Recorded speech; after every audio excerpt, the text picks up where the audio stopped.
CA institute દ્વારા જાહેર કરવામાં આવેલા પરિણામમાં અમદાવાદ બ્રાન્ચમાંથી ગ્રુપ 1માં 1487 વિદ્યાર્થીઓએ પરીક્ષા આપી હતી, જે પૈકી 246 પાસ થયા અને ગ્રુપ 1નું પરિણામ 16.54% આવ્યું. જે ગ્રુપમાંથી કુલ 701 વિદ્યાર્થીઓએ પરીક્ષા આપી હતી, જે પૈકી 146 પાસ થયા અને ગ્રુપ 2નું પરિણામ 20.83% આવ્યું. બંને ગ્રુપમાં કુલ 1433 વિદ્યાર્થીઓએ પરીક્ષા આપી હતી, જેમાંથી 189 વિદ્યાર્થીઓ પાસ હતા. બંને ગ્રુપનું પરિણામ 13.19% આવ્યું છે. ગત વર્ષે એટલે કે સપ્ટેમ્બર માસના લેવામાં આવેલી ઇન્ટરમીડિયેટની પરીક્ષામાં બંને ગ્રુપનું પરિણામ 12.35% જેટલું આવ્યું હતું, એટલે કે અગાઉના પરિણામ કરતાં ચાલુ વર્ષ સામાન્ય વધારો નોંધાયો છે. ફાઉન્ડેશન અને સીએ ઇન્ટરમીડિયેટ જે ફર્સ્ટ અને સેકન્ડ લેવલ છે એનું રિઝલ્ટ આવ્યું છે. એ રિઝલ્ટમાં અમદાવાદના જે ટોટલ સ્ટુડન્ટ અપિયર થયા હતા એમાં સીએ ફાઉન્ડેશનમાં 3937 સ્ટુડન્ટ અપિયર થયા હતા. એમાંથી 809 સ્ટુડન્ટ પાસ થયા છે, જે 20.55% છે. જે ઓલ ઓવર ઇન્ડિયાનું 19.23% છે, એનાથી પણ વધારે આવ્યું છે. એટલે અમદાવાદનું રિઝલ્ટ ફાઉન્ડેશનનું ખૂબ જ સુંદર આવ્યું છે.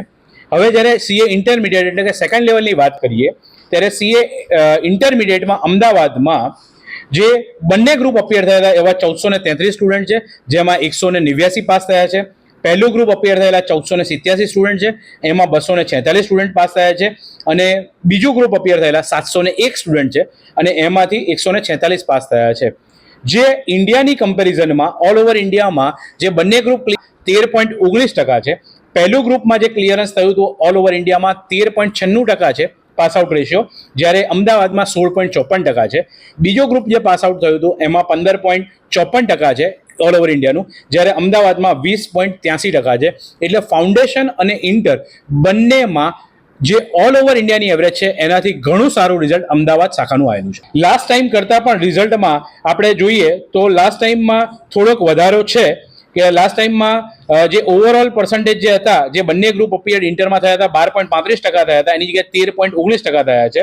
અને અમદાવાદ લેવલે જોઈએ તો અમદાવાદ લેવલે બંને ગ્રુપ અપિયરમાં થોડોક ઘટાડો છે, પણ એમાં કોઈ સેકન્ડ ગ્રુપ અને ફર્સ્ટ ગ્રુપમાં વધારે સ્ટુડન્ટ, તો નંબર એ લાસ્ટ અટેમ્પ કરતાં વધારે થયા છે. અને ફાઉન્ડેશનની વાત કરીએ તો એ પણ લાસ્ટ અટેમ્પમાં જે 18.19% પાસ થયા હતા અને 618 પાસ થયા હતા, એની જગ્યાએ આ વખતે 809 એટલે કે 20.55% છે, એટલે વધારો છે.